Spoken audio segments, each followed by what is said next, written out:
Oi gente, tudo bem? Eu sou a Debbie. Hoje eu vou falar sobre o serial killer mais brutal e cruel de todos os tempos e o nome dele é Jack, o Estripador. Ou mais conhecido como Vamos por Partes. Por que ele era chamado assim? Porque ele estripava as vítimas, isso mesmo, gente. Esse vídeo vai ter bastante detalhe, eu não vou mostrar a imagem por respeito às vítimas, mas vai ter bastante detalhe sobre o que ele fazia com as vítimas, então se você é muito sensível, não sei se eu aconselho você a ver esse vídeo. Jack o Estripador foi um serial killer do século XIX. Seu primeiro crime foi em 1888, na região de Whitechapel, em Londres. Antes de eu falar sobre os crimes, eu quero falar um pouco sobre esse serial killer, o porquê que ele ficou tão famoso, por que ele era tão diferente assim. Jack não era o nome dele, sim um apelido em que ele ficou conhecido, e ele virou um mito não pelo número de vítimas que ele matou, mas pela forma que ele matou e pela astúcia dele. Como vocês devem saber, principalmente se vocês gostam desse tipo de assunto, cada assassino em série tem uma assinatura. E a do Jack era que ele tinha um ritual para matar. As vítimas sempre eram prostitutas. Ele primeiro estrangulava as vítimas e aí depois ele pegava uma faca de mais ou menos 15 centímetros, uma faca reta. Ele tampava a boca da vítima, deixava o pescoço à mostra e cortava 2 vezes. 1, 2. Bem rápido. Depois de matar a vítima, ele fazia vários cortes na região do abdômen, dos genitais e na face. Eu vou dar mais detalhes quando eu for falar das vítimas. Mas ele matou pelo menos 5 mulheres em Londres. Ele agia nos becos e ruelas de Londres, né, na região de Whitechapel, igual eu falei. E muita gente pergunta, como assim? Como ele cometia esses crimes e ninguém via, gente? Enfim, naquela época em Londres, a maioria das pessoas usavam um carvão de baixa qualidade para aquecer suas casas. E esse carvão formava uma fumaça preta que ficava pairando assim na cidade. Então, tinha muita fumaça, tinha tipo uma nuvem preta. E as pessoas não viam. Inclusive, num dos documentários que eu vi sobre o Jack o Estripador, o investigador mostra como que ele desaparece na fumaça preta. É incrível, gente. Eu vou mostrar uma coisa incrível. Dê uma olhada. Eu sumi, estou matando alguém. Era o que Jack fazia, era muito fácil. Ele era como todo assassino organizado, se aproveitava das condições. Muitos especialistas estudam o caso do Jack Estripador até hoje, e eles dizem que o Jack era uma pessoa que ele tinha prazer em matar, assim como a maioria dos assassinos, né? Ele tinha não só um prazer, mas era como uma fantasia para ele ver as vítimas estripadas. Ele queria causar a morte da vítima e ele também queria causar uma reação nas pessoas que encontrassem a vítima. Então ele sentia prazer, é como se fosse um prazer sexual, mas também não sexual, porque uma curiosidade que muita gente não sabe é que ele não estuprava as vítimas. Ele nunca deixou a arma do crime para trás, apesar de que tá quase confirmado já por causa de estudos, né, forenses e tal, que ele matava com uma faca, como eu disse, de mais ou menos 15 centímetros. A cada crime que ele cometia, a sua brutalidade foi aumentando e agora a gente vai falar um pouco dos crimes. Então se prepare. A primeira vítima foi Mary Nichols. Seu corpo foi encontrado cerca de 3h40 da manhã, em uma sexta-feira, dia 31 de agosto de 1888, na região de Whitechapel. A sua garganta foi destroçada por 2 cortes, a parte inferior do abdômen parcialmente aberta por um corte profundo e irregular. Várias outras incisões no abdômen foram causadas pela mesma faca. A segunda vítima foi Annie Chapman. O seu corpo foi encontrado às 6 da manhã, em um sábado, dia 8 de setembro de 1888. Também na região de Whitechapel. Como no caso de Mary Nichols, a garganta foi degolada por 2 cortes grosseiros, o abdômen completamente aberto e posteriormente o útero seria constatado como removido. Em um inquérito, uma testemunha alegou ter visto Chapman cerca de 5h30 da manhã, acompanhada por um homem de cabelos escuros, de má aparência, apesar de seu aspecto cavalheiro. Eu vou colocar aqui para vocês o retrato falado do assassino, do Jack, e diz que ele usava um chapéu e também uma capa preta.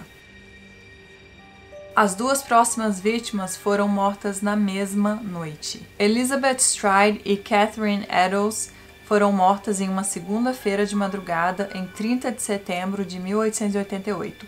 O corpo de Stride foi encontrado à 1 da manhã em Barney Street. A causa da morte se deu por um único brutal, preciso corte na principal artéria do lado esquerdo do pescoço, a carótida. A ausência de mutilações no abdômen levaram os investigadores a terem dúvidas se a morte de Stride poderia ser atribuída ao Jack o Estripador, porque ele não chegou a estripá-la. Mas o que os investigadores concluíram foi que foi sim ele que cometeu esse crime, mas que ele teria sido interrompido por alguém passando na rua, e ele ficou com medo de ser descoberto, então ele largou o corpo da vítima e 45 minutos depois ele atacou de novo. Ele precisava de outra vítima porque aquilo para ele era como se fosse uma droga, ele sentiu um certo prazer em matar, então ele matou sua próxima vítima. O corpo de Catherine Eddowes foi localizado na Mitre Square, na cidade de Londres. A garganta foi severamente cortada e o abdômen estripado por um profundo, longo e irregular corte. O rim esquerdo e a maior parte do útero foram removidos. Parte da roupa ensanguentada de Eddowes foi encontrada na entrada de um apartamento em Goulston Street, Whitechapel. O corpo da sua última vítima confirmada, Mary Jane Kelly, foi encontrado às 10h45 da manhã em uma sexta-feira, dia 9 de novembro de 1888, na sua própria casa. O corpo dela foi mutilado, desmembrado, a garganta foi destroçada até a espinha e quase todos os órgãos internos do abdômen retirados. O coração não foi encontrado.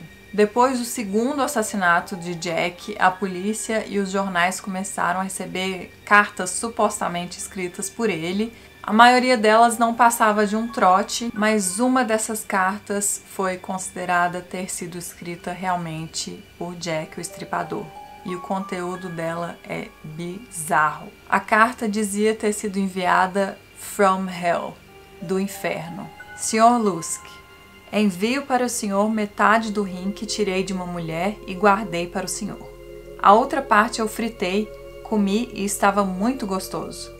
Posso te mandar a faca suja de sangue se o senhor esperar um pouquinho mais.